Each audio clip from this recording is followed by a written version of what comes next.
How's it, everyone? Welcome to Open Court. Today, I'm trying out a Dunlop string called Explosive Spin. So this is my first time ever trying out a Dunlop string, so I'm excited to see how it plays. Let's check it out.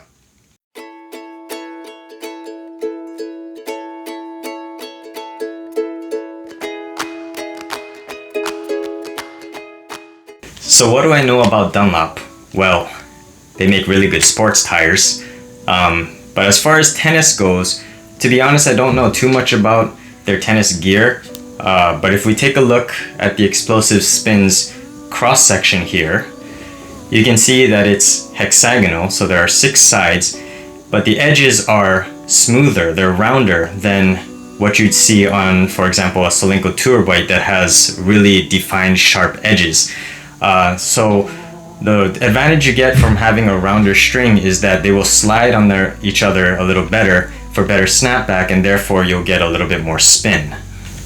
Also, from what I heard, this string plays very similarly to Babolat RPM Blast, which is a premium string that's very, very popular among advanced players, also professional players. They love it for its muted and dampened response. You can take huge cuts of the ball with the RPM and have the confidence to keep the ball within the lines. So let's get on the court and see how it plays.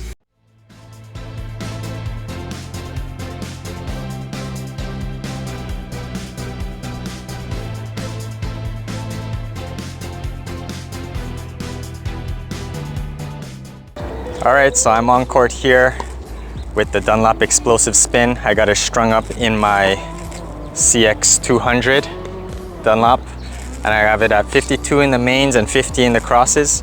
So I'm excited to see how it plays. Let's see if it lives up to its name of getting explosive spin.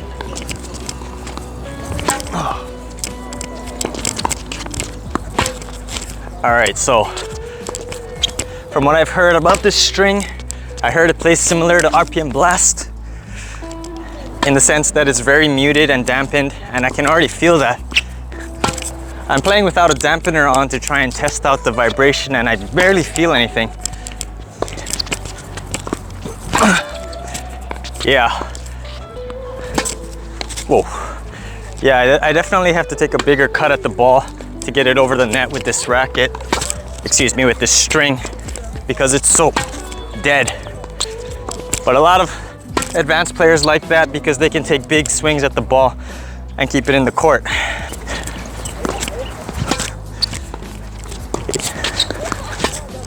Yeah, I can definitely feel the spin. I can see my ball diving down at the court.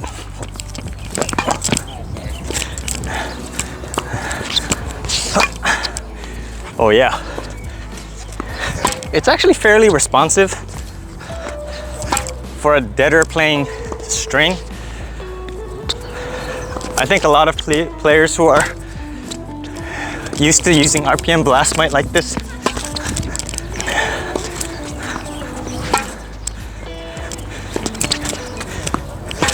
I think you have to be an advanced player to really take advantage of the benefits of this string, because without that full swing, your balls are gonna go in the net like that.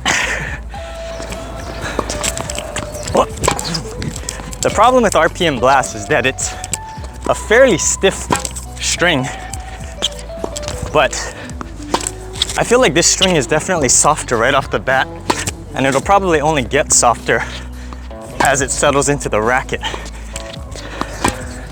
It's got great spin.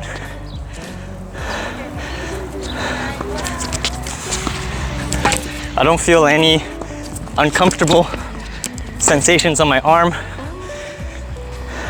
It's very soft, very muted. If you like a more responsive string that gives you a little bit more pop, this might not be for you, but if you're an advanced player that just really likes to take big cuts at the ball from the baseline, this is great. All right, let's hit some volleys. So usually at the net, you want a little bit more of a crisp, livelier string, because you want to know exactly where you're hitting the ball on the strings, where you're gonna hit the ball on your opponent's side of the court. This one is, because of its muted nature, it's a little bit harder to figure out where exactly your ball is gonna go, especially since it's so dead. You don't have to worry about the ball flying out, which is good. But at the same time, if you want a little bit more pop, you might have to string it a little bit looser. It's got great bite, so I can see the underspin on my ball when I'm slicing the volleys. The ball stays nice and low. Right, so judging from these first few hits, whoa, nice shot. It is definitely stiff, definitely controlled.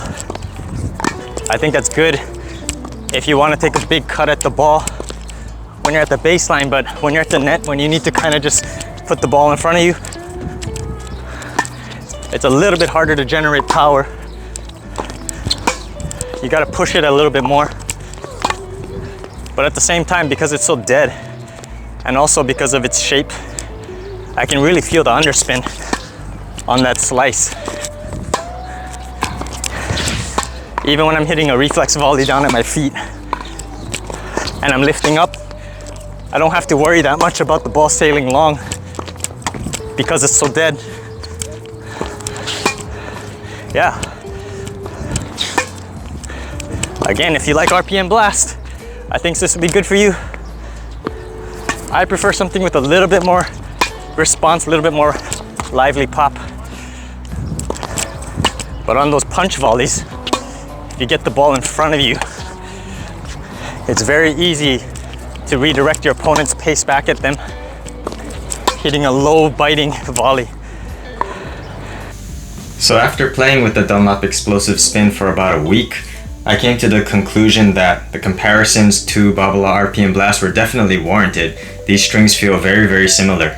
So what did I like most about this string? Well, it's definitely the spin. I do believe it lives up to its name of explosive spin. I think it rivals RPM Blast and some of the other top spin generating strings on the market. I felt my kick serve, especially kicking way up higher on the court than I'm usually used to. It was kicking up and away to my opponent's backhand. I was able to easily put pressure on them by pushing them back with the spin that this string was able to generate. It also held tension much better than RPM Blast, which is known for getting very stiff and losing tension pretty quickly. It's very popular on the pro tour, but pros can restring so often they don't really have to worry about losing tension. But for us club players or regular tennis players, when we want to use a string for so long, we need to get something with better tension maintenance, and I think the Dunlop explosive spin holds tension much better than the RPM Blast. It's also much more comfortable. It's not as stiff when it loses tension, and it definitely is softer on the arm than RPM Blast. It's also a cheaper alternative. RPM Blast is one of the more premium strings on the market, usually costing somewhere between $15 to $18. You can probably find the Dunlop explosive spin for under $10, so it's a much more cost-effective method for you to play tennis. So what did I not like about this string? Well, for me, it's too muted and dampened.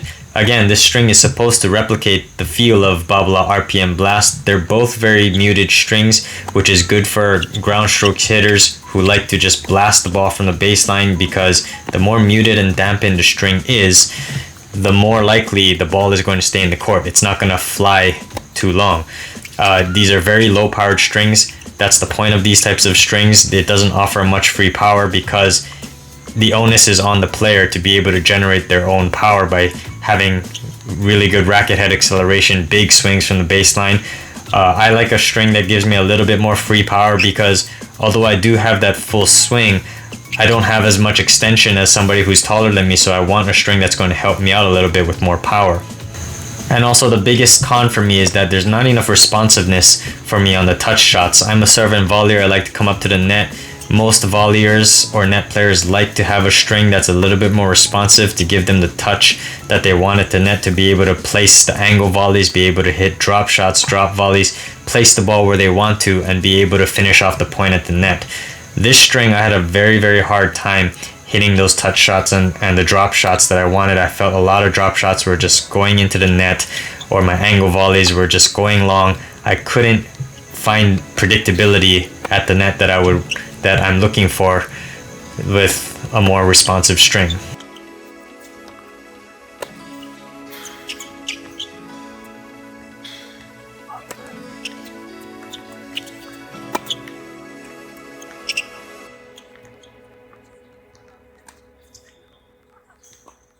Thank you for watching this string review on open chord. If you like this content and want to see more like it, be sure to overhead smash that like and subscribe button, and I'll see you on the court. Enjoy the rest of the highlights.